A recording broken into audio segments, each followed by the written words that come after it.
નમસ્કાર, સ્વાગત છે ગુજરાત ફર્સ્ટમાં સમાચારો સાથે હું છું દીપિકા। સમાચારની શરૂઆતમાં વાત કરીશું હવામાન વિભાગ દ્વારા આગામી 7 દિવસની આગાહી વ્યક્ત કરાઈ છે। ગુજરાતમાં મધ્યમ વરસાદની આગાહી રહેશે। દક્ષિણ ગુજરાતમાં વલસાડ, દમણ, વાપીમાં વરસાદ રહેશે, જ્યારે ઉત્તર ગુજરાતમાં આજે હળવાથી મધ્યમ વરસાદની આગાહી છે। 16 તારીખે સૌરાષ્ટ્રમાં હળવા વરસાદની આગાહી છે, તો આગામી 7 દિવસ તાપમાન 42 ડિગ્રી રહેશે। અમદાવાદમાં વાદળછાયું વાતાવરણ રહેશે, તો દક્ષિણ પશ્ચિમ દિશાના પવન ફૂંકાવાની પણ શક્યતાઓ છે।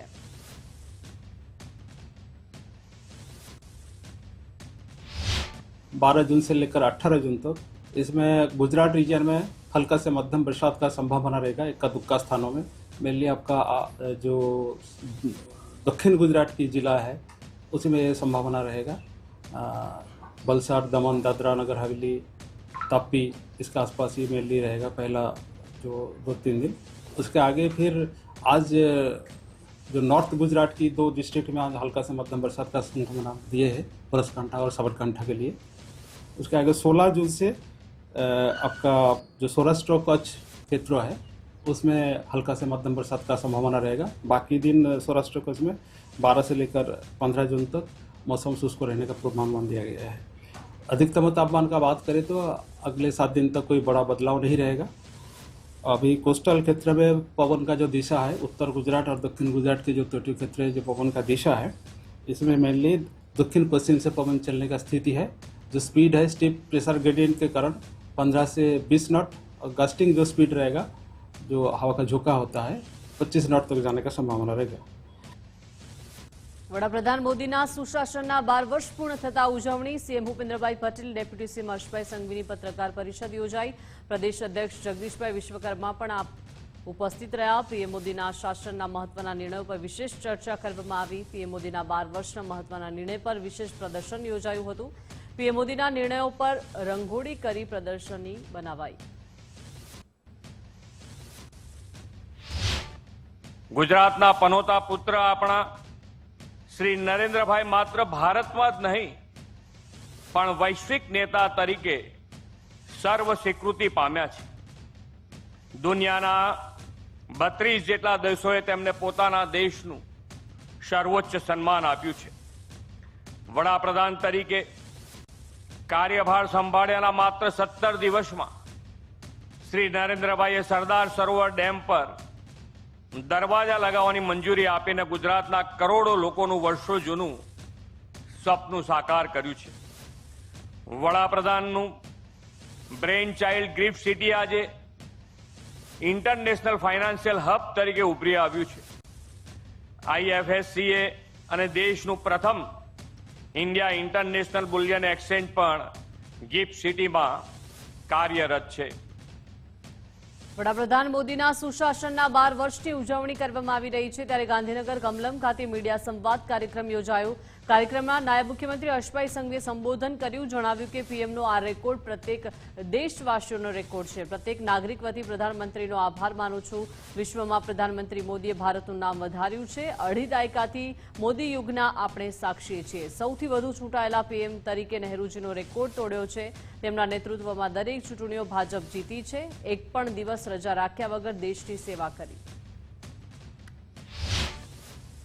જેમનું નામ એ માત્ર ઇતિહાસના પુસ્તકોમાં એક નામ નહીં, આખો અધ્યાય તરીકે ઓળખાશે એવા આદરણીય શ્રી નરેન્દ્રભાઈ મોદીનું નેતૃત્વ પ્રાપ્ત કરવું એ સમસ્ત દેશવાસીઓ માટે ખૂબ ગૌરવની વાત છે। લોકશાહીના ઇતિહાસમાં ભાગ્ય જ જોવા મળે કે એક વ્યક્તિ વારંવાર ચૂંટાઈને ડેમોક્રેટિક સિસ્ટમને ઇલેક્ટ થઈને વર્ષોથી સરકારના વડા તરીકે કાર્ય કરતા હોય, એક બી ડાગ વગર આટલા વર્ષનું શાસન આપી શકતા એ આજ તકના ઇતિહાસમાં એમની આજુબાજુમાં બી કમ્પેરિઝન કરી શકાય તેવાય નેતાને સોગંદ ખાવા માટે બી નામ મળતું નથી દેશમાં, એ એકમાત્ર નરેન્દ્રભાઈ મોદી છે। વડાપ્રધાન મોદીના સુશાસનના 12 વર્ષની ઉજવણી કરવામાં આવી રહી છે, ત્યારે ગાંધીનગર ખાતે મીડિયા સંવાદ કાર્યક્રમ યોજાયો, જેમાં ભાજપ પ્રદેશ પ્રમુખ જગદીશભાઈ વિશ્વકર્માએ સંબોધન કર્યું। જણાવ્યું કે સર્વાધિક ચૂંટાયેલા પ્રધાનમંત્રી તરીકે પહેલા પ્રધાનમંત્રી છે. એક પણ દિવસ રજા રાખ્યા વગર તેઓ પ્રજાની સેવા કરી રહ્યા છે. 2014, 2019, 2024માં પીએમ પર જનતાએ વિશ્વાસ મૂક્યો. 25 કરોડ કરતાં પણ વધુ લોકોને ગરીબી રેખાથી બહાર કાઢ્યા. 58 કરોડ કરતાં વધુ લોકોના બેંક એકાઉન્ટ ખોલવામાં આવ્યા છે. ત્યારે આયુષ્માન ભારત યોજના દુનિયાની સૌથી મોટી યોજના બની છે. આતંકવાદ સામે ભારતની ઝીરો ટોલરન્સ નીતિ હોવાની વાત જગદીશભાઈએ કરી. વર્ષ 2014, 2019 અને ફરી 2024માં સતત ત્રીજી વખત જનતાએ એમને ચૂંટીને સ્પષ્ટ કરી દીધું કે દેશને મોદીજીના નેતૃત્વ, ભારતીય જનતા પાર્ટીની વિચારધારા અને પોલિટિક્સ ઓફ પરફોર્મન્સ પર પૂરો ભરોસો છે. આજે જનવિશ્વાસના જોરે આજે ભાજપ અને એનડીએના ગઠબંધન કેન્દ્ર અને દેશના 22 રાજ્યોમાં એ જનતાની સેવા કરી રહ્યું છે. મોદીજીની સૌથી મોટી શક્તિ તેમની ગરીબો પ્રત્યેની સંવેદના. પીએમ મોદીના સફળ 12 વર્ષને લઈને સુરતમાં ઉજવણી કરવામાં આવી હતી. પૌરાણિક ભૈરવનાથ મંદિરમાં પૂજા અર્ચના કરવામાં આવી. ઉજવણીમાં સ્થાનિકો ઉત્સાહભેર જોડાયા હતા. આરોગ્ય મંત્રી પ્રફુલભાઈ પાનસેરિયા પણ જોડાયા. પ્રફુલભાઈ પાનસેરિયાએ વાજિંત્ર વગાડી સૌને મંત્રમુગ્ધ કર્યા છે.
હવે વાત કરીશું અમદાવાદ પ્લેન ક્રેશ વેદનાની વરસીની.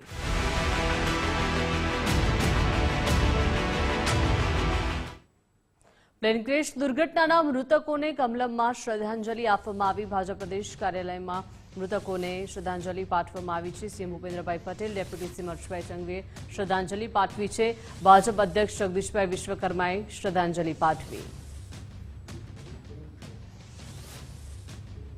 અમદાવાદ પ્લેન ક્રેશ દુર્ઘટનાને આજે 1 વર્ષ પૂર્ણ થયું છે. સીએમ ભૂપેન્દ્રભાઈ પટેલે સોશિયલ મીડિયા પર પોસ્ટ કરી રાજ્યના પૂર્વ સીએમ વિજયભાઈ રૂપાણીને શ્રદ્ધાંજલિ પાઠવી છે. પોસ્ટમાં જણાવાયું છે કે વિજયભાઈ રૂપાણીની પુણ્યતિથિએ ભાવભરી સ્મરણાંજલિ છે. વિજયભાઈનું સૌમ્ય, સંવેદનશીલ અને સાદગીભર્યું વ્યક્તિત્વ ગુજરાતની વિકાસ યાત્રામાં પારદર્શક અને નિર્ણાયક નેતૃત્વ રહ્યું છે. ભાજપના પ્રદેશ પ્રમુખ તરીકેની કામગીરી સ્મરણીય રહેશે. અમદાવાદ પ્લેન ક્રેશ દુર્ઘટનાને આજે 1 વર્ષ પૂર્ણ થયું છે. ત્યારે આરોગ્ય મંત્રી પ્રફુલભાઈ પાનસેરિયાએ પણ શ્રદ્ધાંજલિ પાઠવી છે. દુર્ઘટના સ્થળે આરોગ્ય અને શિક્ષણના કેન્દ્ર બનશે તેવું પ્રફુલભાઈએ જણાવ્યું છે. 500 કરોડના ખર્ચે તૈયાર કરવામાં આવશે પ્રોજેક્ટ. વિદ્યાર્થીઓ માટે અત્યાધુનિક હોસ્ટેલ બનાવવામાં આવશે. પહેલા તો હું તમામ મૃતક આત્માને હૃદયપૂર્વક શ્રદ્ધાંજલિ પાઠવું છું. એમના પરિવારજનોને સાંત્વના પાઠવું છું. જે સ્થળે પ્લેન ક્રેશ થયું હતું એ ટોટલ જગ્યા આરોગ્ય વિભાગ સાથે અને સરકારની છે. આદરણીય ભૂપેન્દ્રભાઈ પટેલ સાહેબ મુખ્યમંત્રી શ્રી અને નાયબ મુખ્યમંત્રી શ્રી હર્ષભાઈ સંઘવી સાહેબ સાથે તમામ ચર્ચા વિચારણા કરીને આજે અમે એ જગ્યા પર 2 મંદિરનું નિર્માણ કરવાના છે. એક આરોગ્ય મંદિર અને બીજું છે શિક્ષણ મંદિર. રાજકોટના સાંસદ પરસોત્તમભાઈ રૂપાલાએ શ્રદ્ધાંજલિ પાઠવી છે. પ્લેન ક્રેશ ઘટનાના મૃતકોને શ્રદ્ધાંજલિ આપી. તમામ મૃતકોને મારી શ્રદ્ધાંજલિ. રાજ્યએ આ ઘટનામાં મોટા નેતા ગુમાવ્યા. વિજયભાઈ રૂપાણી જેવા મોટા નેતાની ખોટ રહેશે.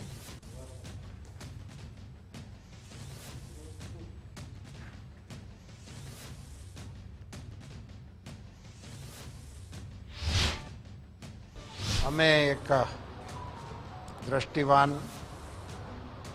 આગેવાન ગુમાવવાનો ભારે મોટો રંજ છે. સાથે સાથે એ કમનસીબ દુર્ઘટનામાં જે લોકો પોતાની જિંદગી ખોઈ છે એ તમામને શ્રદ્ધાંજલિ પાઠવું છું. એમના પરિવારજનોને સાંત્વના પાઠવું છું. અમદાવાદ પ્લેન ક્રેશ દુર્ઘટનાને આજે 1 વર્ષ પૂર્ણ થયું છે. અમદાવાદ પ્લેન ક્રેશની ઘટના અત્યંત દુઃખદ બની છે. ફાયર વિભાગે દિવાલો તોડી બાળકોને બચાવ્યા હતા. ઘટના બાદ તરત જ સરકાર એક્શનમાં આવી છે. એમ્બ્યુલન્સની ટીમે તાત્કાલિક સ્થળ પર કામગીરી કરી સિંગલ વિન્ડોથી મૃતકોને ડેથ સર્ટિફિકેટ આપ્યા હતા. મ્યુનિસિપલ કોર્પોરેશનના સ્ટાફ હોય, ઓફિસર્સ હોય કે પોલીસના લોકો હોય કે રાજ્ય સરકારશ્રીના લોકો હોય કે કેન્દ્ર સરકારશ્રીના લોકો હોય, તમામ લોકો એકી સાથે આ કામ કરીને આ જે દુઃખદ ઘટના બન્યું હતું એને આપણે એડ્રેસ કર્યા. આવા પ્રકારના ઘટના ના બને એવું આપણે ભગવાનને પ્રાર્થના કરીએ છીએ અને જે લોકો આ દુર્ઘટનામાં જે લોકો અત્યારે આપણા સાથે નથી એ લોકોને ભગવાન ચીર શાંતિ આપે એવું પ્રાર્થના કરીએ છીએ. અમદાવાદ પ્લેન ક્રેશની દુર્ઘટનાને 1 વર્ષ પૂર્ણ થયું છે ત્યારે એફઆઈપીના પ્રેસિડેન્ટ CS રંધાવાના આક્ષેપ છે. જણાવ્યું છે કે અત્યાર સુધી એઆઈબીએ કોઈ જ ખુલાસો કર્યો નથી. પ્રાઇમરી રિપોર્ટ પણ હજુ સુધી નથી આવ્યો. રિપોર્ટ ભલે લેટ હોય, સત્ય સામે આવે તે જરૂરી છે. દેશના શહેરોમાં મૃતકોને શ્રદ્ધાંજલિ આપવી જોઈએ.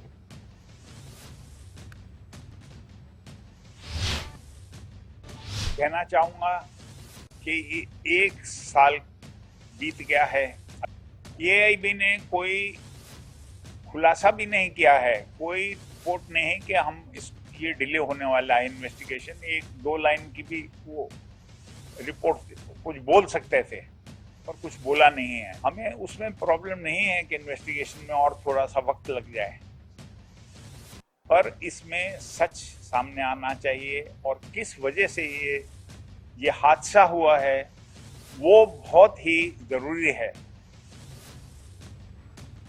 અમદાવાદ પ્લેન ક્રેશ દુર્ઘટનાના પરિવારજનોનો આક્રોશ છે. અમે લંડનથી આવ્યા, ઘણી અડચણ થઈ છે, અમારે 8 કલાક દિલ્હીમાં હોલ્ડ લેવો પડ્યો છે, ત્યારે એર ઇન્ડિયામાં હજુ પણ આ જ પ્રકારે કામ કરશે તેવા પ્રશ્નાર્થ વિહાર પરીખે કર્યા છે. ડેડ બોડી બંધ હોય તો બ્લડ ક્યાંથી આવ્યું? ટાટા ટ્રસ્ટમાં માનસિક રીતે હેરાન કરાયો તેવું પણ દીપક મિનારિયાએ કહ્યું.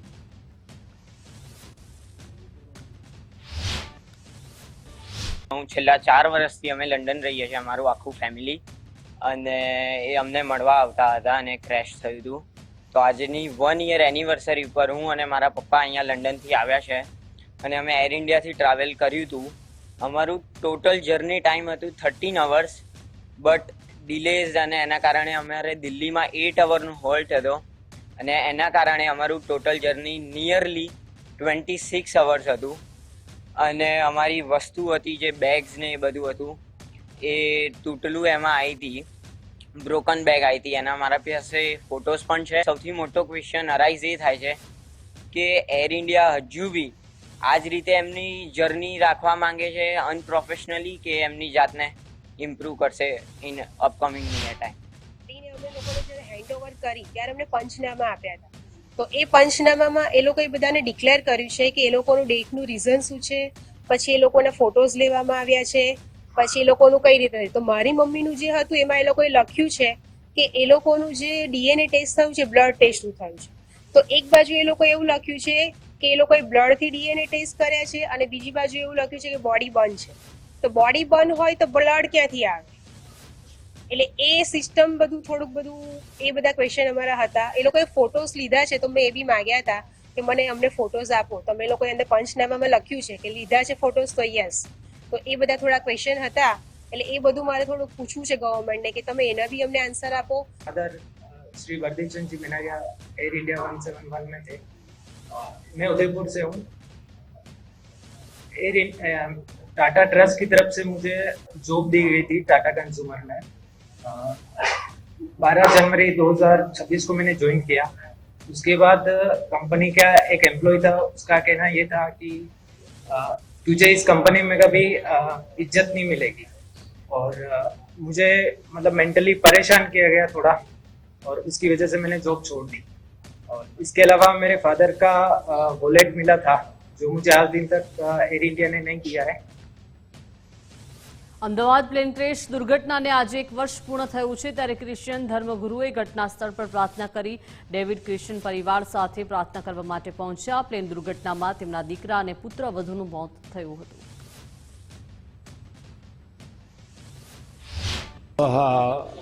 મારો દીકરો અહીંયા સોશિયલ કામ માટે 5 દિવસ માટે આવ્યો હતો અને રિટર્ન ટિકિટ એની 12મી જૂનની હતી અને ત્યાં એ કેર હોમમાં એ આસિસ્ટન્ટ મેનેજર તરીકે કેર હોમમાં જોબ કરતો હતો, કારણ કે તે ફાર્મસી અને MBA લંડનમાં જ કર્યું હતું એટલે તેને ત્યાં સારી જોબ હતી અને એની વાઈફને પણ ત્યાં એ જ કેર હોમમાં જોબ કરતા હતા બંને જણા.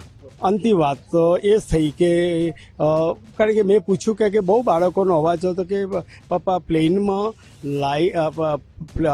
એસી ચાલુ નથી અને કરંટ અરે પંખા પણ કશું ચાલુ નથી એટલે બાળકોને ગરમી લાગે છે એટલે બાળકો રડે છે. ખેડૂતો સાથે થતી છેતરપિંડીને લઈને રાજકારણ ગરમાયું છે. જીતુભાઈ વાઘાણીની જાહેરાત બાદ પાલ આંબલિયાના પ્રહાર. કૃષિમંત્રી જીતુભાઈ વાઘાણીએ ગેરરીતિ કરનારને ચેતવણી આપી છે. બિયારણ ખાતર દવામાં અનિયમિતતા સામે ઝીરો ટોલરન્સ હોવાની વાત જીતુભાઈએ કહી. માત્ર 3 મહિનામાં 54 લાયસન્સ સસ્પેન્ડ થયા છે. 2 સામે પોલીસ ફરિયાદ થઈ છે. જ્યારે કોંગ્રેસના નેતા પાલભાઈ આંબલિયાએ પ્રહાર કર્યા છે. સરકારના કલેક્ટર SP ખુદ છેતરપિંડી કરી રહ્યા છે તેવી વાત પાલભાઈએ કરી છે. સાથે જ કહ્યું છે કે નકલી દવા ખાતર બિયારણ જ્યાં બને છે તે કોઈને ખબર નથી.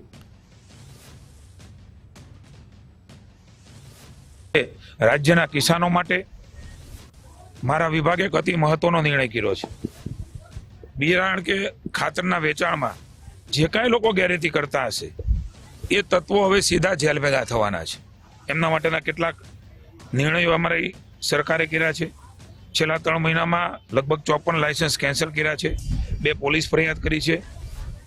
ગુનાહિત પ્રવૃત્તિ આચરતા જે કાંઈ લોકો છે, જગતના તાજ સાથે એ ચેડા કરે છે, સંગ્રહખોરી કરે છે, ડુપ્લિકેટ માલ વેચે છે, ખાતરો ડુપ્લિકેટ વેચે છે, સબસિડીવાળા ખાતર બારોબાર જે લોકો આપી દે છે, એ તમામની સામે ઝીરો ટોલરન્સની નીતિ એ રાજ્ય સરકારે અપનાવવાનો નિર્ણય કર્યો છે અને એના માટે PBM એક્ટ હેઠળ હવેથી કાર્યવાહી થશે.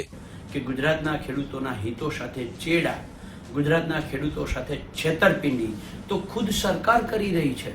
સરકારના કલેક્ટરો કરી રહ્યા છે, સરકારમાં બેઠેલા SP કરી રહ્યા છે. ગુજરાતના ખેડૂતોના માટે 1885નો ટેલિગ્રાફ એક્ટ, 2003 ઇલેક્ટ્રિસિટી એક્ટ, 2013 જમીન સંપાદનના કાયદાનો અમલ ન કરીને કંપનીઓના ફાયદા માટે 2017, 2021, 2023, 2024ના રાજ્ય સરકારે ખુદે પરિપત્રો કર્યા છે. રાજકોટ સાંઢિયા પુલનું આવતીકાલે લોકાર્પણ થશે. નાયબ મુખ્યમંત્રી હર્ષભાઈ સંઘવીના હસ્તે ઉદ્ઘાટન થવાનું છે. 74 કરોડ રૂપિયાના ખર્ચે આ બ્રિજ બન્યો છે. લોકાર્પણ અગાઉ બ્રિજના આકાશી દ્રશ્યો આ સામે આવ્યા છે. લાંબા વિવાદો બાદ રાહદારીઓને હવે મોટી રાહત મળશે. તો આવતીકાલે રાજકોટવાસીઓ માટે આ બ્રિજને ખુલ્લો મૂકવામાં આવશે. સાંઢિયા પુલનું આવતીકાલે લોકાર્પણ થવાનું છે. નાયબ મુખ્યમંત્રી હર્ષભાઈ સંઘવીના હસ્તે આ બ્રિજને ખુલ્લો મૂકવામાં આવશે. આ બ્રિજને લઈને અનેક વિવાદો થયા હતા અને આખરે આ બ્રિજના લોકાર્પણ આવતીકાલે થવાનું છે. અગાઉ બ્રિજના કારણે અનેક વિવાદો થઈ ચૂક્યા છે. લોકાર્પણ પણ થવાને લઈને પણ વિવાદો હતા. આખરે આ 74 કરોડ રૂપિયાના ખર્ચે બ્રિજ બન્યો છે, જેનું આવતીકાલે નાયબ મુખ્યમંત્રી હર્ષભાઈ સંઘવીના હસ્તે ઉદ્ઘાટન થશે. તે પહેલા જ આ આકાશી દ્રશ્યો સામે આવ્યા છે. રાહદારીઓ માટે આખરે આ બ્રિજ ખુલ્લો મૂકવામાં આવશે.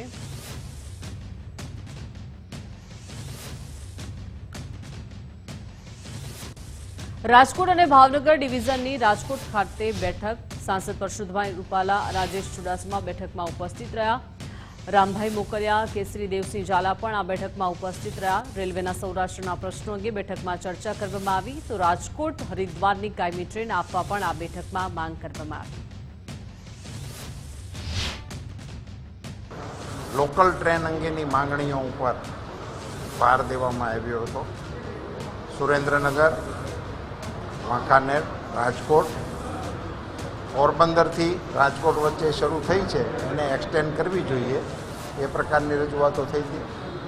બધા જ સાંસદોએ મોટે ભાગે હરિદ્વારની માગણી કરી છે અને એને એક્સટેન્ડ કરવા માટેનો પ્રયાસ કર્યો છે. સોમનાથ મેલના સમયપત્રક અંગેની એક ખૂબ રજૂઆતો મારી પાસે હતી અને અન્ય સાંસદો પાસે પણ હતી. એને જૂની એની જે ટાઈમ ટેબલ હતું એ પ્રમાણે ચલાવે એ પ્રકારની એક માંગ હતી. કોંગ્રેસના નેતા શક્તિસિંહ ગોહિલને મહત્વની જવાબદારી મળી છે. જમ્મુ કાશ્મીરમાં શક્તિસિંહ ગોહિલને મહત્વની જવાબદારી મળી છે. કોંગ્રેસે તપાસ સમિતિના કન્વીનર તરીકે નિમણૂક કરી છે. પક્ષ વિરોધી પ્રવૃત્તિઓની તપાસની જવાબદારી સોંપાઈ છે. તો ડોક્ટર અમરસિંહ અને રફીક ખાનને પણ સમિતિમાં સ્થાન મળ્યું છે. જમ્મુ કાશ્મીરમાં પક્ષ વિરોધી કરનારાઓની તપાસ કરશે. કોંગ્રેસ હાઈકમાન્ડે શિસ્ત જાળવવા માટે આ મહત્વનું પગલું લીધું છે.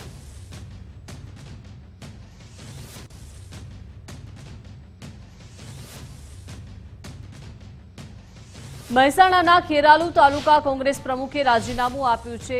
પરબતજી ઠાકોરે જિલ્લા પ્રમુખને રાજીનામું આપ્યું.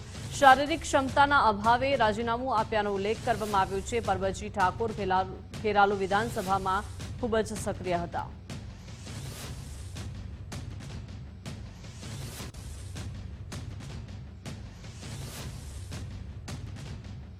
રાજકોટ શહેર કોંગ્રેસમાં સંકલનનો અભાવ સામે આવ્યો છે. ખેડૂતો મુદ્દેની પત્રકાર પરિષદમાં અલગ અલગ મેસેજ જોવા મળ્યા. પાલ આંબલિયાની પત્રકાર પરિષદને લઈને અલગ અલગ મેસેજ જોવા મળ્યા.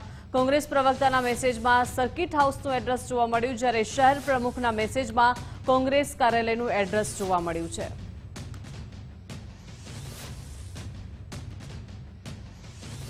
ભુજના રેલડી નજીક ઓવરબ્રિજ મુદ્દે કોંગ્રેસના પ્રહાર. કચ્છ જિલ્લા કોંગ્રેસ પ્રમુખ વીકે હુંબલે નિવેદન આપ્યું છે. જણાવ્યું છે કે 19 ખેડૂતોની ફળદ્રુપ જમીન પરથી બ્રિજ ન બનાવવો જોઈએ. ખેડૂતોની જમીન બચાવવા આયોજનમાં ફેરફાર કરવાની માંગ કરાઈ. ખેડૂતોના હિતોનું રક્ષણ થાય તેવો નિર્ણય લેવો જોઈએ. ઓવરબ્રિજના હાલના આયોજન સામે ખેડૂતોમાં રોષ છે. 19 જેટલા ખેડૂતોની ફળદ્રુપ જમીન, બાગાયત જમીન, જે પાક છે બાગાયત, એને અત્યારે ખૂબ મોટું નુકસાન કરી રહ્યા છે. ત્યાં જૈન ધર્મનું એક ત્યાં દેવાલય પણ આવેલું છે, ત્યાં એમનો ઉપાશ્રય છે, એને પણ ખૂબ મોટું નુકસાન ત્યાં થઈ શકે એવું છે. એટલા માટે ત્યાં ખેડૂતો સતત સંઘર્ષ છેલ્લા 3 થી 4 વર્ષથી એ સતત સરકાર સાથે અને NHI એટલે કે નેશનલ હાઈવે ઓથોરિટી સામે આ ખેડૂતો સતત સંઘર્ષ કરી રહ્યા છે. તો અમારી આજે ખેડૂતો વતીથી માંગણી છે સરકારને કે તમે સમજી જાઓ અને ખેડૂતોને ન્યાય આપો. બસ. રાધનપુર નગરપાલિકામાં ગતરોજ બબાલ થઈ હતી. હવે તેને લઈને પાલિકા પ્રમુખે ચીફ ઓફિસરને લેખિતમાં રજૂઆત કરી. કોંગ્રેસ કોર્પોરેટર જયાબેન પર કાર્યવાહી કરવા માટે રજૂઆત કરાઈ છે. 100 લોકોનું ટોળું પાલિકા પ્રમુખની ચેમ્બરમાં ઘૂસ્યું હતું.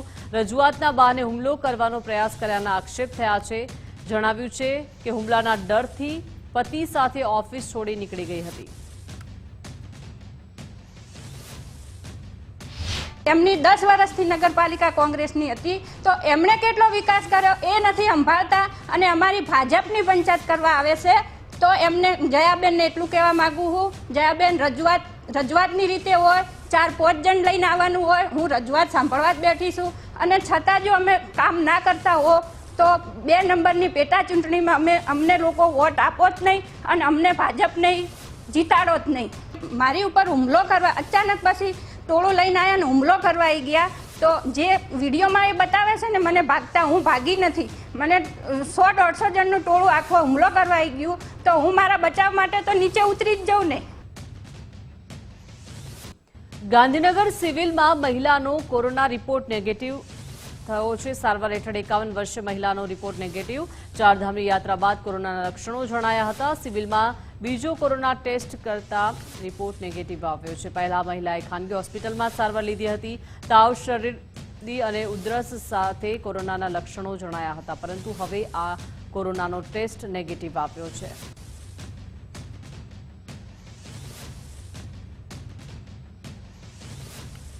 રાજકોટમાં 8 વર્ષ પહેલા ધડ વગરના માથાનો પોલીસે ભેદ ઉકેલ્યો. માથું 14 વર્ષીય સગીર શુભમ હાસદાનું હોવાનું રિપોર્ટમાં સાબિત થયું છે. જેલમાં બંધ આરોપી અજીત મોલા ઉર્ફે અજમત મોલાનો પોલીસે કબજો મેળવ્યો છે. આરોપી છેલ્લા 12 વર્ષથી બંગાળથી બાળકોને મજૂરી માટે રાજકોટ લાવતો હતો. શુભમે મજૂરી કરવાની ના પાડી ઘરે જવાની જીદ કરતા આરોપીએ હત્યા કરી હતી. લાશના ટુકડા કોથળામાં ભરીને આજી નદી સહિત જુદી જુદી જગ્યાએ ફેંક્યા હતા. પોલીસે વધુ તપાસ અને પૂછપરછ માટે આરોપીના 14 દિવસના રિમાન્ડ માંગશે.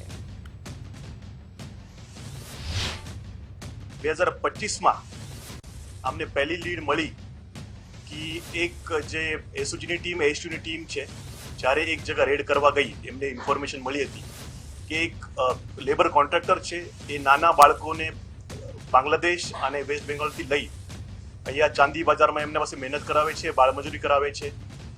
જ્યારે એસઓજી અને એસટીયુ અને ક્રાઇમ ટીમ ગઈ ત્યારે એમને એક આરોપી મળ્યો.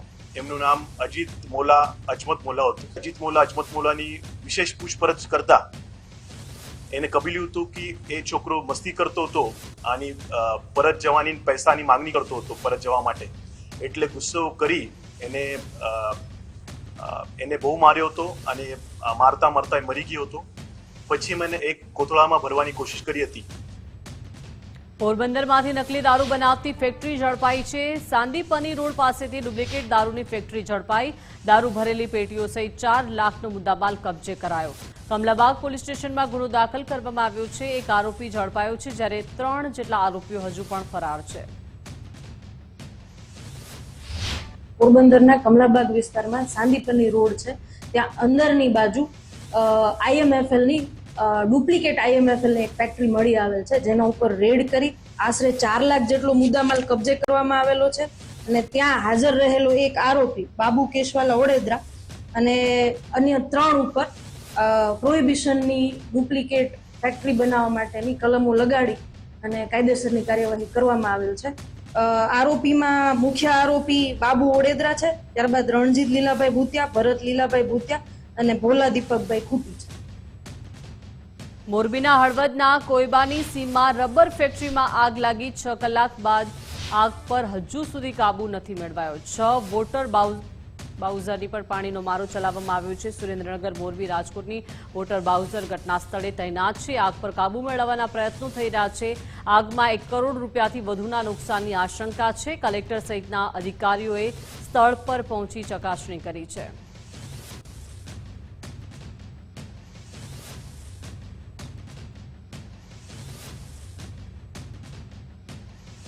સુરતના માંગરોળમાં એક ગામમાં આગ લાગી છે. ખુલ્લામાં રાખેલા વેસ્ટેજના જથ્થામાં આગ લાગી છે. ફાયર વિભાગની 3 ટીમ સ્થળ પર પહોંચી છે. આગ પર કાબુ મેળવવાના પ્રયાસો હાથ ધરવામાં આવી રહ્યા છે.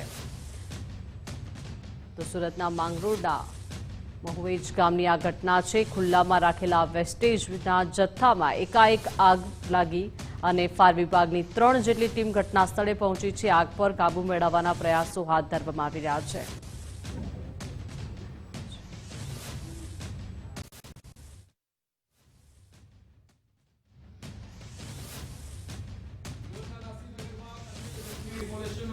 શહેર વિકાસ વિભાગના અગ્ર સચિવે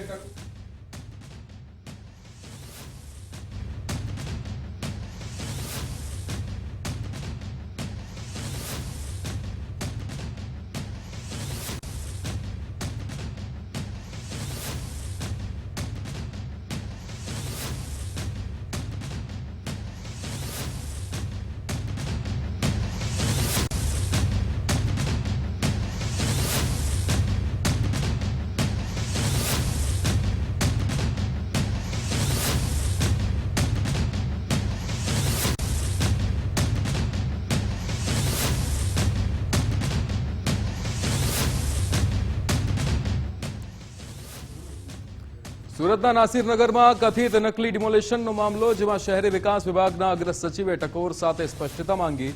એમ થેનર હસન દ્વારા પાલિકા કમિશનર પાસેથી ખુલાસો મંગાયો.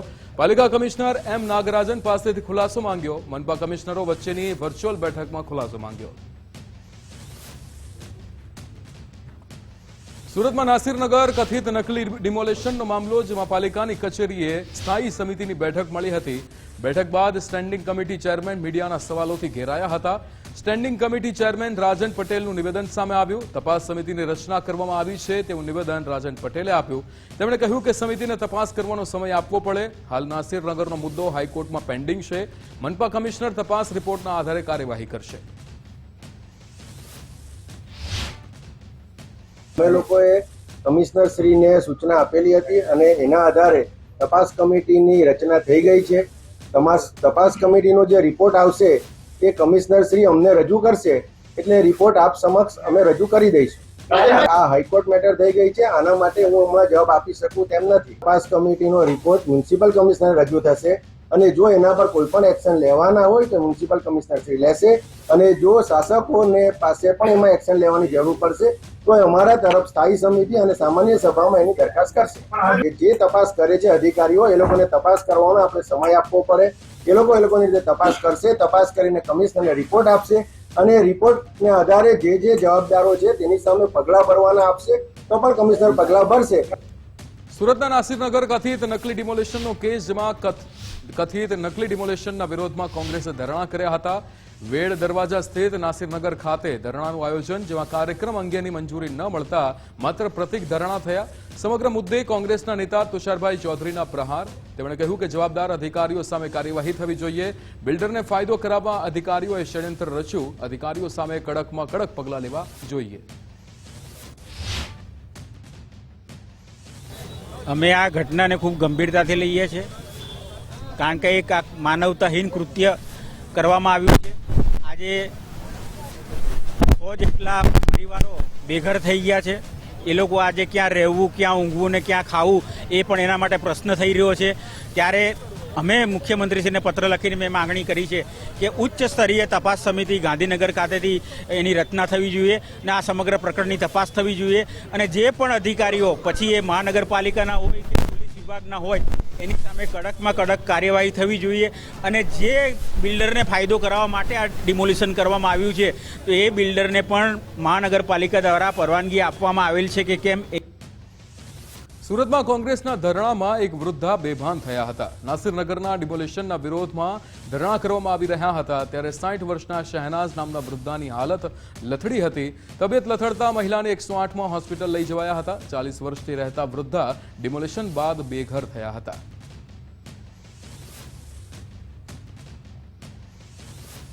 સુરતના નાસિરનગરમાં નકલી ડિમોલેશનનો મામલો, જેમાં બાંધકામની મંજૂરી નહીં છતાં સાઇટ પર કામગીરી થઈ. અગાઉ મહાનગરપાલિકાની નોટિસ છતાં કામગીરી થઈ રહી છે. નોટિસમાં બાંધકામની પરવાનગી ન હોવાનો ઉલ્લેખ છે. સુરત મહાનગરપાલિકાએ 30 મેના રોજ નોટિસ પાઠવી હતી. પાલિકા એલિગન્સ સહિત 3 બાંધકામ પ્રોજેક્ટને મંજૂરી નથી, ત્યારે ગેરકાયદે કામગીરી છતાં મનપાના આંખ આડા કાન. બેઝમેન્ટના ભાગે માટી પુરાણ માટે સૂચના અપાઈ હતી. બાંધકામ ગેરકાયદે થયું હોવાનું નોટિસમાં ઉલ્લેખ છે. એક તરફ નાસિરનગરના અસરગ્રસ્ત લોકો ન્યાય માટે ઝંખી રહ્યા છે, બીજી તરફ નફત તંત્રના કારણે જે બાજુમાં લગત બાંધકામ પ્રોજેક્ટના બિલ્ડરો દ્વારા નોટિસ આપ્યા બાદ પણ જે કામગીરી છે તે ચાલુ રાખવામાં આવી છે. હાલ આપણે જ્યાં ઊભા છે એ નાસિરનગરની બાજુમાં આવેલ લગત જે પાલિયા એલિગન્સ નામનો બાંધકામ પ્રોજેક્ટ છે અને આ બાંધકામના પ્રોજેક્ટને કોઈ પણ જે મંજૂરી છે તે પાલિકા તંત્ર દ્વારા આપવામાં આવી નથી. આ અમે નથી કહી રહ્યા, પરંતુ સુરત મહાનગરપાલિકા દ્વારા 30મી મે એટલે કે નાસિરનગરના જે 100થી વધુ કાચા પાકા મકાનોનું જ્યારે ડિમોલિશન કરવામાં આવ્યું તે સમયે આ જ બાંધકામ પ્રોજેક્ટની અંદર આવેલ 3 અલગ અલગ સાઇટને પાલિકા દ્વારા નોટિસ પાઠવી હતી. આ નોટિસ જમીનના મૂળ માલિકને પાઠવવામાં આવી હતી, જેમાં સ્પષ્ટ જણાવવામાં આવ્યું હતું કે આપના દ્વારા કરવામાં આવેલ પરવાનગી વિનાના બાંધકામ સાઇટ ઉપર જે બેઝમેન્ટની કામગીરી કરવામાં આવી છે તે કામગીરીને લઈ આગામી દિવસોની અંદર જ્યારે વરસાદ પડે તો પાણી ભરાવાની સ્થિતિ સર્જાઈ શકે છે અને તેને લઈને બેઝમેન્ટની અંદર જે માટી પુરાણ કરવા માટેની સૂચના છે તે આપવામાં આવી હતી. પરંતુ પાલિકા તંત્રની આ નોટિસને પણ ઘોડીને પી ગયેલા જે બાંધકામ સાઇટના જે બિલ્ડરો છે તેમના દ્વારા કામગીરી ચાલુ રાખવામાં આવી હતી. સૌથી મહત્વની બાબત તો એ છે કે આટલું મસ્ત મોટું બાંધકામ થઈ ગયા છતાં તંત્રના અધિકારીઓને આ બાંધકામ શા માટે નજરે ન પડ્યું તે સવાલ અહીં ઉપસ્થિત થઈ રહ્યા છે. સામાન્ય વ્યક્તિ જ્યારે ગ્રાઉન્ડ પ્લસ 1 કે 2 માળનું મકાન બનાવતો હોય છે ત્યારે પાલિકાના અધિકારીઓ ત્યાં જે ડિમોલિશન કરવા માટે પહોંચી જતી હોય છે, પરંતુ જ્યારે અહીં બાંધકામ સાઇટને કોઈ પરવાનગી જ નથી આપવામાં આવી ત્યારે આટલું મોટું બાંધકામ કઈ રીતે થઈ ગયું તેનો પ્રશ્નનો જવાબ તો પાલિકા તંત્રના અધિકારીઓ અને બિલ્ડર પાસે જ મળી શકે તેમ છે. બીજી બાબત મહત્વની બનીને એ પણ સામે આવી છે કે BUC અને PVC એટલે કે પ્લોટ વેલિડેશન સર્ટિફિકેટ એ હાલ આ પ્રોજેક્ટને મળ્યો નથી અને તેના કારણે બાંધકામની મંજૂરી મળી શકે તેવી કોઈ શક્યતાઓ દેખાઈ રહી નથી.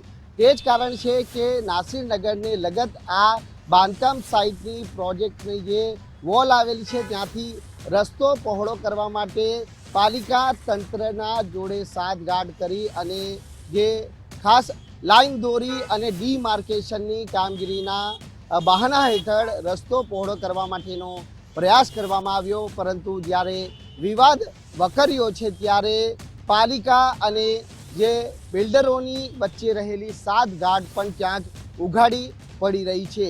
સવાલ અહીં અનેક છે, પરંતુ તેના જવાબ હાલ ના તો પાલિકા તંત્ર પાસે છે ના તો પછી સંબંધિત વિભાગો પાસે છે. ત્યારે હવે જોવાનું એ રહેશે કે આગામી દિવસોની અંદર આ સમગ્ર પ્રકરણની અંદર હવે સરકાર તરફથી કોઈ ઉચ્ચ સ્તરીય તપાસ કરાવવામાં આવે છે કે કેમ, કારણ કે જે નાસિરનગરના કથિત નકલી ડિમોલિશન કાંડ મામલે તો પાલિકા તંત્ર પાસે કોઈ પ્રશ્નનો જવાબ નથી, પરંતુ તેની સાથે સાથે જ્યારે બાજુમાં આટલું મસ્ત મોટું એલિગન્સ પાલિયા જે બાંધકામ પ્રોજેક્ટની જે સાઇડ ઉપર મસ્ત મોટા બાંધકામ થઈ જાય એ પણ પાલિકા તંત્રની વગર પરવાનગીએ તેને લઈને તપાસ ચોક્કસથી થવી જોઈએ. તેને લઈ તપાસની અંદર દૂધનું દૂધ અને પાણીનું પાણી થઈ શકે તેમ છે. કેમેરામેન વિરલ વ્યાસ સાથે રાકેશ બ્રહ્મભટ્ટ, ગુજરાત ફર્સ્ટ, સુરત. સુરત પાલિકા કચેરીમાં મીડિયા કર્મીઓ સાથે ગુંડાગર્દીનો કેસ, જેમાં પાલિકા કમિશનરના આદેશ બાદ 5ની બદલી કરાઈ છે. 3 માર્શલ સહિત 5 લોકોની બદલી કરવામાં આવી છે. 3 માર્શલની જુદા જુદા ઝોનમાં બદલી કરાઈ છે. ગઈકાલે પાલિકા કચેરીમાં બબાલ થઈ હતી. માર્શલે મીડિયા કર્મીઓ સાથે ગુંડાગર્દી કરી હતી.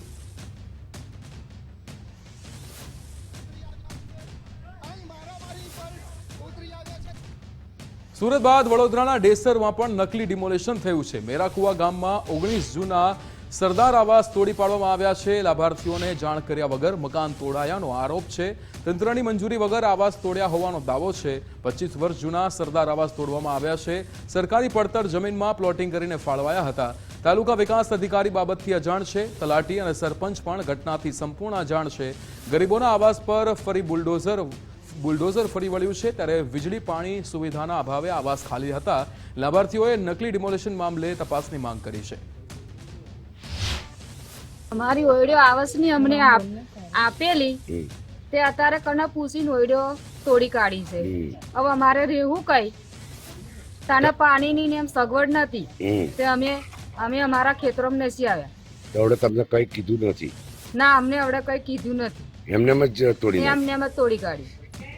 અમે જાણતા નહીં. હવે અમારે રહેવું ક્યાં? તમે તઈ રહેતા હતા કે બંધ રાખતા હતા? રહેતા હતા, પણ લાઈટ ની પાણી ની સગવડ કઈ નથી. એટલે હવે વાખે બાખે દેખાય ના ક્યાં રહેવાનું અંધારા. તો પછી તઈ રહેતા તમને જાણ કરી કે એમને તોડી? ના ના, કશી જાણ નહીં કરી.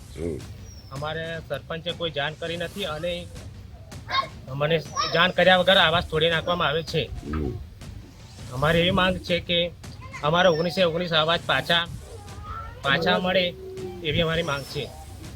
કેમ તોડી પાડ્યા? તમને કઈ નોટિસ આપી? કોઈ નોટિસ નથી આપી, કોઈ જાણ કરવી નથી, કોઈ માહિતી પણ અમારી પાસે નથી. વડોદરાના મેરકુવા ગામે ડિમોલેશન મામલે તંત્ર હરકતમાં આવ્યું છે. તાલુકા વિકાસ અધિકારી દિનેશ પટેલ સ્થળ પર પહોંચ્યા હતા, તપાસ હાથ ધરી હતી. સ્થાનિક ગ્રામજનોને સાથે રાખી સ્થળનું નિરીક્ષણ કર્યું હતું. ગ્રામજનો પાસેથી માહિતી અને રજૂઆતો લેવામાં આવી હતી. તપાસના આધારે કાર્યવાહી કરવાનું આશ્વાસન આપ્યું છે. મીરાકુવામાં જે આવાસ તોડી પાડવા બાબતે જે અરજદારોએ મને આવેદનપત્ર આપેલું હતું ઓફિસે આજે બપોરે, તો એની અત્યારે ઘટનાસ્થળ સ્થળે રૂબરૂ મુલાકાત કરી આગળ જે પણ દોષિત હશે એની સામે કાર્યવાહી કરવા માટે પંચ કેસ રોજકામ કરવા માટે અમે આવેલા છીએ.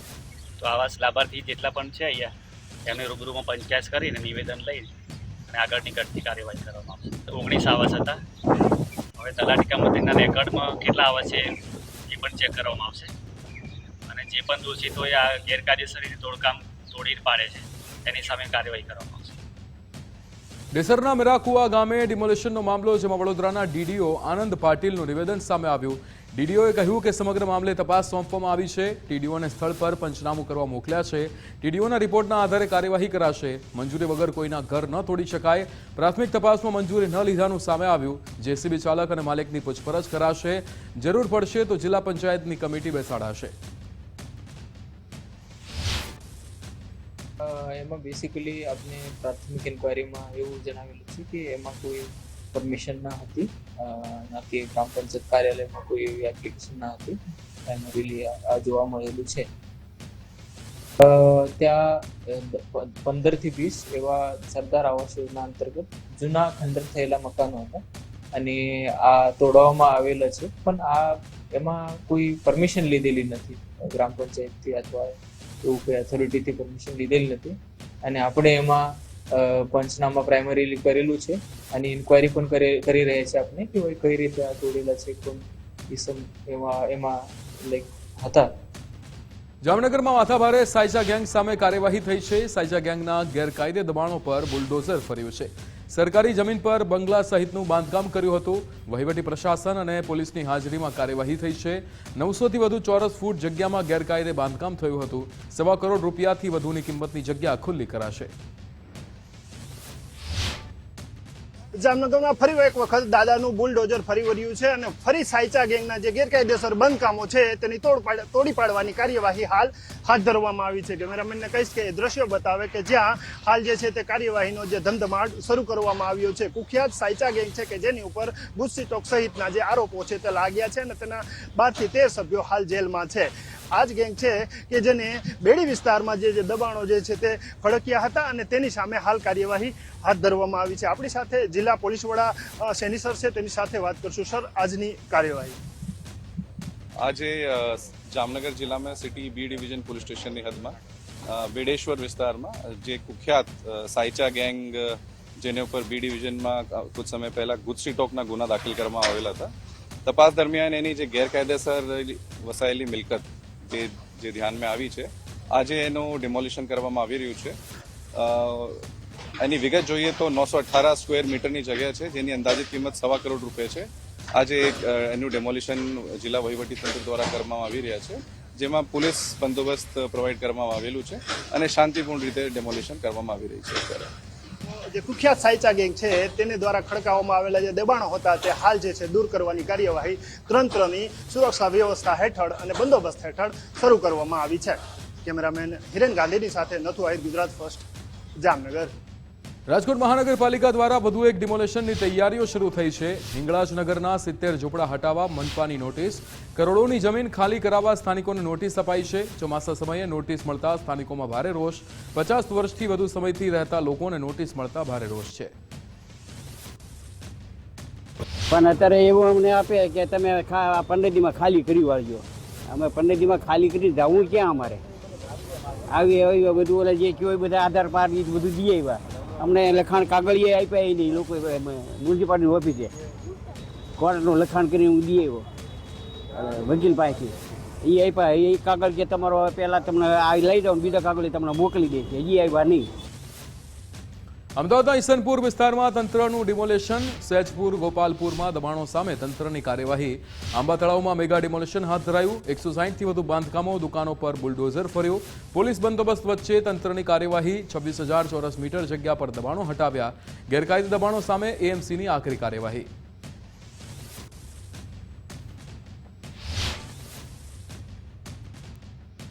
જેટલા મકાન હતા, 26,000 ચોરસ મીટર પ્લોટ છે અને 26,000 ચોરસ મીટરની અંદર આ 160 પરિવારો રહેતા હતા.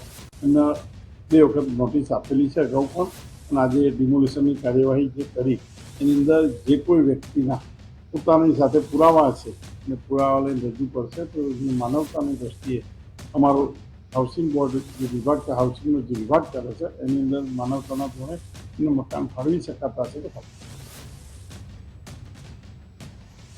અમદાવાદના સેજપુર ટાવર સામે એએમસીનું મેગા ડિમોલિશન 14 વર્ષના વિવાદ બાદ 100 ફૂટનો ટીપી રોડ ખુલ્લો કરાયો.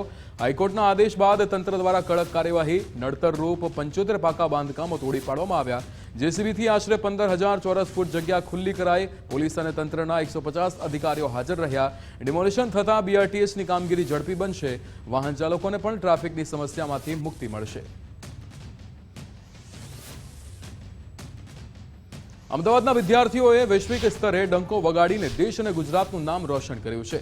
અમદાવાદના મેમનગર વિસ્તારની એચબી કાપડિયા સ્કૂલના ધોરણ 8ના વિદ્યાર્થી માહિર પટેલ અને ધોરણ 9ના દર્શ પટેલે ઇન્ડોનેશિયા ખાતે યોજાયેલી કોડવેયોર ઇન્ટરનેશનલ રોબોટિક્સ સ્પર્ધામાં ભવ્ય સફળતા મેળવી છે. આ બંને વિદ્યાર્થીઓએ ક્વાકી ટેકનોલોજીનો ઉપયોગ કરીને માત્ર 8 મિનિટમાં એક અદ્યતન રોબોટ તૈયાર કર્યો છે, જેણે નિર્ધારિત સમયમાં 8 મુશ્કેલ ટાસ્ક સફળતાપૂર્વક પાર પાડ્યા હતા. યુએસ, ચીન, કેનેડા અને ઇન્ડોનેશિયા જેવા 10થી વધુ દેશોના દિગ્ગજ સ્પર્ધકોને પછાડીને આ ગુજરાતી ટીમે ટ્રેક 2 સિનિયર કેટેગરીમાં શ્રેષ્ઠ પ્રદર્શન સાથે મેડલ સર્ટિફિકેટ અને 70,000 રૂપિયાનું રોકડ ઇનામ પ્રાપ્ત કર્યું છે. પોતાના નામે કર્યું છે. હું એચબી કાપડિયા સ્કૂલથી છું. મેં કોમ્પિટિશનમાં ભાગ લીધો છે કોડેવર 7.0. ત્યાં અમે લોકો જકાર્તા ઇન્ડોનેશિયામાં ગયા હતા, બાયનસ યુનિવર્સિટીમાં. ત્યાં 10થી બી વધારે દેશોના છોકરાઓ આવ્યા હતા. ત્યાં અમે લોકો અમારા એઆઈ અને રોબોટના ખેલથી અમે દુનિયામાં પહેલાં આવ્યા છીએ અને અમે રોબોટ વર્લ્ડ રેકોર્ડ બનાવ્યો છે, રોબોટ ફાસ્ટેસ્ટ હોવાનો. અમારા રોબોટનો ટાઈમિંગ હતો 1 મિનિટ 45 સેકન્ડ્સ. ત્યાં Dubai, Jakarta, Indonesia, India, China અને બધી કન્ટ્રીથી આવેલા હતા.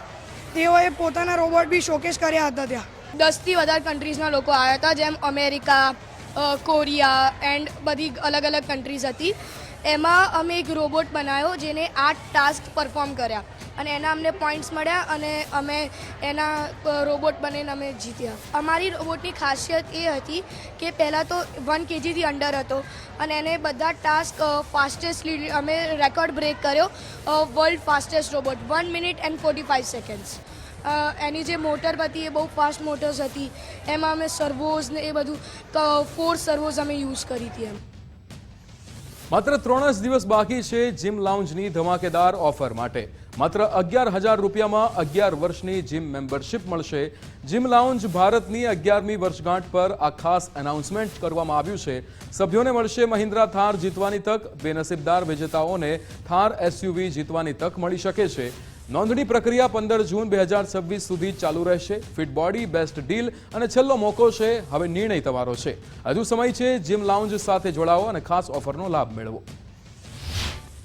અમદાવાદ ફિટનેસ ઇન્ડસ્ટ્રીઝમાં સૌથી ધમાકેદાર ઓફર લઈને આવ્યા છે જીમ લોન્જ. જી હા, 11 વર્ષની એનિવર્સરી ઉજવી રહ્યા છે અને જીમ લોન્જ આ વખતે કંઈક ખાસ ઓફર લઈને આવ્યા છે જે તમે જાણીને ચોંકી જશો. શું છે આ ઓફર જાણીશું જીમ લોન્જના ફાઉન્ડર વિજય સિંગર સાથે. સર, ગુજરાત ફર્સ્ટમાં આપનું સ્વાગત છે. Thank you Gujarat first. और जैसे कि सभी को मालूम है कि जिम लॉन्च जून मंथ में 11 साल की जर्नी कंप्लीट करने जा रहा है और उसी मोमेंट को यादगार बनाने के लिए gym launch anniversary offer launch कर रहा है, जो कि है 11,000 में 11 साल की मेंबरशिप, जो वैलिड है फ्रॉम 1 जून टू 15 जून. तो ये ऑफ़र धमाकेदार है और एकदम आज तक पूरे इंडिया में ऐसी ऑफ़र कोई नहीं लाया है और ये सिलेक्टेड टाइम पीरियड के लिए है ये ऑफ़र. और पिछले साल भी हम लोगों ने 10 साल पूरे करे थे तो 10,000 में 10 साल की मेंबरशिप दी थी. काफ़ी लोग शौक थे, ट्रस्ट नहीं हो रहा था ऐसी मेंबरशिप दे भी सकता है कोई जिम. सो ये फैक्ट है, हकीकत है. और 1 जून से रजिस्ट्रेशन सारे जिम लॉन्च आउटलेट्स में चालू हो रहे हैं. तो सभी मेंबर्स को फिर से मैं थैंक्स बोलूँगा जितने ने हम जिम लॉन्च के ऊपर ट्रस्ट करा, विश्वास रखा, प्यार दिया. Once again thanks a lot Ahmedabad people for having trust on gym launch. Thanks a lot. एक शॉकिंग है कि 11 साल में 11,000 जिम मेंबरशिप देना, इसके पीछे का लॉजिक क्या है? 11,000 में 11 साल की मेंबरशिप देने के पीछे लॉजिक यही था कि अहमदाबाद का अगर आप डेटा निकालो तो 80% लोग फीस भर के आते नहीं है। वो सबको पता है कि फ़ीस भरने के बाद कोई मेंबर आता नहीं है, और वो फिर जब आता है तब तक उसकी मेंबरशिप एक्सपायर हो चुकी होती है, फिर से उसको 1 साल की मेंबरशिप लेनी पड़ती है, और एक बर्डन होता है कुछ मेंबर्स के लिए। और दूसरा तबका ऐसा है, दूसरे मेंबर्स ऐसा सोचते हैं यार मैं कॉन्फिडेंट नहीं हूँ, मैंने 10,000 1 साल के भर दिया और मैं नहीं जा पाया, तो वो जिम भी नहीं ज्वाइन करता है, उसको पैसा खोने का डर होता है। तो ये ज़्यादातर ऐसे मेंबर्स को हम लोगों ने सिलेक्ट करा है जो 11,000 में 11 साल पे करते और 1 साल नहीं आए, 2 साल नहीं आए, तीसरे साल में आ रहे, छठे साल में आ रहे, 8वें साल में, तो भी इनका वैल्यू फॉर मनी पैकेज बनता है, पॉकेट फ्रेंडली होता है। जैसे यंगस्टर्स हो गए, कॉलेज स्टूडेंट्स हो गए, वुमेन्स हो गई, तो ये लिमिटेड ऑफर है लिमिटेड मेंबर्स के लिए, तो उन लोगों के लिए बहुत ही अच्छी ऑफर है। 11,000 में 11 साल, आज तक पूरे इंडिया में ऐसी ऑफर किसी ने ना दी है, ना दे पाएगा, I think so. Thanks a lot. એટલે કે આ ફિટનેસ પ્રેમીઓ માટે ખૂબ જ મોટી ઓફર કહી શકાય, કેમ કે 11 વર્ષ માટે 11,000 રૂપિયાની જીમ મેમ્બરશિપ. તો આજે જ રજીસ્ટ્રેશન કરાવો જીમ લોન્ચ પર. કેશોદમાં ઘરમાં ઘૂસી દીકરી પર હુમલો કરતા 2 ઇસમોની ધરપકડ કરાઈ છે. ફરિયાદીનો દીકરો હર્ષ રિઝવાન ટ્રેડર્સમાં નોકરી કરતો હતો. દુકાનમાં પહેલાથી જ શાહબાઝ શેખ નોકરી કરતો હતો. દુકાનદારે શાહબાઝને નોકરી પરથી છૂટો કરી દીધો હતો. શાહબાઝ હર્ષને નોકરી છોડવાનું કહી ધમકી આપતો હતો. દીકરીના વાળ પકડી માર મારવાની ફરિયાદ નોંધાઈ છે, ત્યારે પોલીસે આરોપી શાહબાઝ અને રફીકની ધરપકડ કરી છે.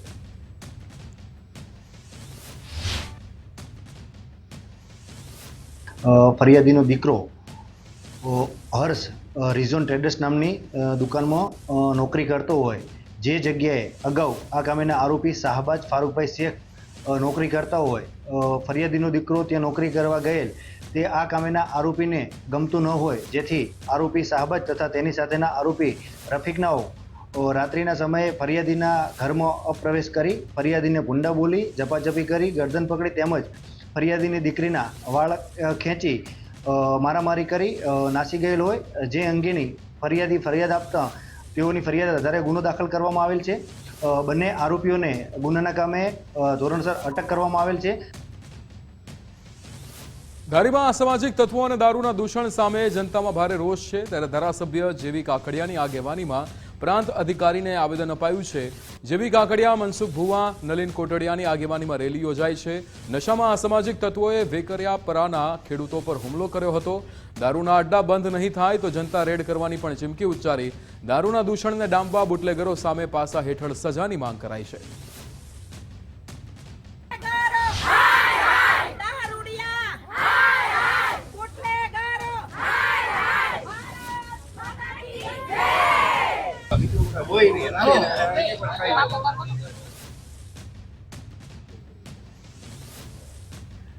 તો હાલ સમાચારમાં બસ આટલું જ. આપ જોતા રહો ગુજરાત ફર્સ્ટ. નમસ્કાર.